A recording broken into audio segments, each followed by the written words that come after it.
हरिओम। आज हम हैं नुमाइश कैंप सहारनपुर दयाल चौक पर। आज यहाँ पर बहुत ही भव्य रूप से मातृ पितृ पूजन दिवस का कार्यक्रम मनाया गया, जिसमें बहुत सारे लोग थे। सब पूरा पंडाल पूरा भरा हुआ था। बहुत भाव विभोर होकर सब लोगों ने यहाँ पे अपने माता पिता का पूजन किया। सब लोग की आंखों में आंसू थे, सब लोग भाव विभोर थे। इसी प्रोग्राम में आज सहारनपुर के विधायक श्री राजीव गुम्बर जी भी इस प्रोग्राम में अपनी उपस्थिति दर्ज कराने आए थे। पितृ पूजन दिवस के लिए क्या कहना है? स्वागत करेंगे।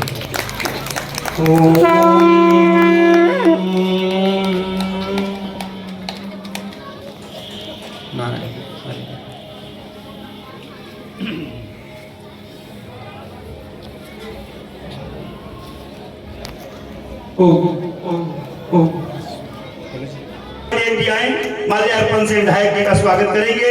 इसी के साथ साथ भुवनेश गोस्वामी जी, मालूम है भुवनेश गोस्वामी जी आए, हमारे विधायक जी का स्वागत करें। हमारे आदरणीय जगदीश लाल वधवा जी, आप भी आइए और विधायक जी का स्वागत करें। हमारे राजेश्वर जी, आप भी आए, विधायक जी का माल्यार्पण से स्वागत करें। आश्रम के संचालक, इनका तो मुझे करना चाहिए।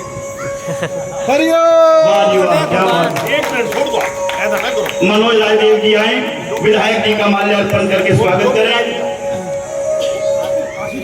तो आइए, ज्यादा समय विधायक जी का ना लेते हुए अब मैं उनसे अनुरोध करूंगा, आज मातृ पितृ दिवस पर अपने विचार रखें। हमारे नगर विधायक माननीय श्री राजीव गुम्बर जी। एक वो देना पंपलेट, एक पंपलेट देना, पंपलेट और बुक भी।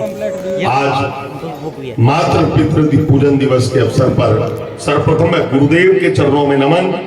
फिर यहाँ बहुत से ऐसे लोग बैठे हैं जो मेरे माता पिता तुल्य हैं, मैं उन सबके भी चरणों में नमन करता हूँ, सबको वंदन करता हूँ, सबको प्रणाम करता हूँ। मुझे यहाँ थोड़ी देर पहले पहुंचना था, लेकिन कुछ 20-25 लोग जैसे ही मैं घर से चलने लगा, कहीं एक पीडब्ल्यूडी की रोड का चौड़ीकरण हो रहा है उत्सव पैलेस के बाद, तो वो लोग एकत्रित होकर आ गए। और जब कोई घर आ जाए तो आप उसे छोड़ के नहीं निकल सकते, ये मजबूरी है। अब 20-25 लोग थे, उनकी पीड़ा थी, अधिकारियों से बात करी, उनका निराकरण करा, इसलिए लगभग मैं आधा घंटा लेट हो गया। उसके लिए भी मैं क्षमा चाहता हूँ।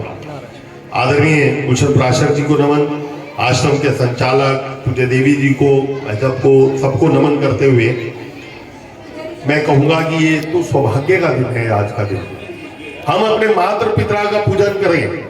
ठीक है, भगवान का पूजन करना चाहिए, लेकिन भगवान भी कहते हैं जिस पर माता पिता का आशीर्वाद नहीं है उस पर कभी भगवान भी प्रसन्न नहीं हो सकते। और मैं अक्सर कहता हूं, मैं जिन श्रद्धांजलि सभा में भी जाता हूं, मैं जिन सुख दुख के कार्यक्रमों में जाता हूं, जब अपनी बात रखता हूं तो मैं कहता हूं सबसे पहले अपने माता पिता का सम्मान करना सीखो। उन्होंने पाला है आपको, उन्होंने किस कष्टों में रह के पाला है। मैं ऐसे ही कर अपने एक दोस्त के यहाँ चला गया, उसकी बेटी की बातें मेरी वाइफ ने रात को मुझे बताई। बेटी आई हुई थी उनकी, अभी छोटा बेटा हुआ था, हुआ होगा अभी 6-8 महीने का हो गया होगा। तो वो कह रही थी चाची बच्चों को पालना बड़ा मुश्किल है। उस बच्ची की, मेरी भतीजी है, मेरे दोस्त की बेटी, वो मेरी वाइफ से कह रही चाची बच्चों को पालना बड़ा मुश्किल है। अब समझ में आ रहा है कि कितना मुश्किल है। किन कष्टों में माँ बाप अपने बच्चों को पालते हैं, और केवल पालते नहीं, उनके जीवन को सही दिशा में ले जाने के लिए अपना भरकस प्रयास करते हैं। अपने खुद पेट भूखा रखते हैं, अपने बच्चों का पेट पालते हैं, खुद साइकिल पर चलते हैं, बच्चों को स्कूटर लेके देते हैं। ऐसे बहुत लोग होंगे जिनके माँ बाप के पास फोन 2000 रुपए का होगा और बेटे के पास फोन 20,000 रुपए, क्योंकि आजकल फोन का प्रचलन ज्यादा है, ये दिन ज्यादा है घरों में, हर एक के घर में चीज है। मेरे बेटे मेरे पास 10,000 वाला फोन होगा, मेरे बेटे के पास 40,000 वाला होगा। ये कोई मैं आपके परिवारों का आरोप नहीं लगा रहा, मैं अपने परिवार की बात कर रहा हूं। तो हर माँ बाप अपने बच्चों की सभी इच्छाओं को पूर्ति करने का काम करता है। तो हम सबका फर्ज भी है कि हम अपने माता पिता का ध्यान रखें। जब हम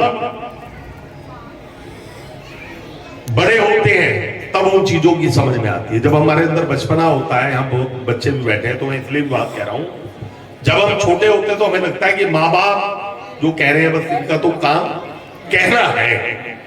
लेकिन जब हम माँ बाप बनते हैं, जब हम बड़े होते हैं, तब उसका असली पता चलता है। जैसे मैंने एक उदाहरण दिया कि अपनी भतीजी का, तो मैं पुणे, आप सबने अभी महाराज जी गुलशन जी ने एक बात कही कि विधायक जी के पास समय बहुत कम रहता है। ऐसा नहीं है, मेरा 24 घंटे का समय अपने शहर के लिए समर्पित है। मैंने जब चुनाव में आया था तो वादा करा था कि मैं 24 घंटे उपलब्ध रहूंगा, और मैं 24 घंटे उपलब्ध रहता भी हूँ। मेरा फोन 24 घंटे ऑन रहता है, मैं रात को बंद नहीं करता। आपको भगवान ना करे किसी को रात की जरूरत पड़े 2 बजे भी, मेरा फोन हमेशा खुला रहता है और लगातार रात को 2 बजे भी फोन करता हूँ। मैं इतना जरूर कहता हूँ, कई बार लोग रूटीन के काम के लिए सड़क बननी है रात को 10 बजे फोन कर रहे हैं। अरे सड़क बनने के लिए सुबह 10 बजे से 8 बजे तक की बात करनी चाहिए। उसके बाद इमरजेंसी के लिए 24 घंटे, और कार्यक्रम के लिए आना, देर से आना, जल्दी जाना, कोई ऐसी व्यवस्था नहीं है मैं बिजनेस कर रहा हूँ। मेरा समस्त समय अपने शहर वासियों के लिए समर्पित है, क्योंकि कार्यक्रम आगे लगे होते हैं, इसलिए कई बार जल्दी होती है। दिन में हम शोक सभा में जाते हैं तो गुलशन जी तो मुझे सबसे पहले बुलवाए थे, मुझे पता रहता है कि मेरे को 1-2 जगह और भी जाना होगा। ऐसे ही अब आज संत शिरोमणि गुरु रविदास जी की जयंती है, लगातार कार्यक्रम है। अगर मैं आधा घंटा बैठूंगा, इतने में 2 कार्यक्रमों और होगा, तो कार्यक्रम में हाजिरी जरूरी है। पूजन नहीं कर पा रहा, इसके लिए क्षमा भी चाहता हूँ कि अगले कार्यक्रमों में मिस ना हो जाऊं, पहले ही लेट हूं। तो मैं पुनः आप सबको बधाई देता हूं।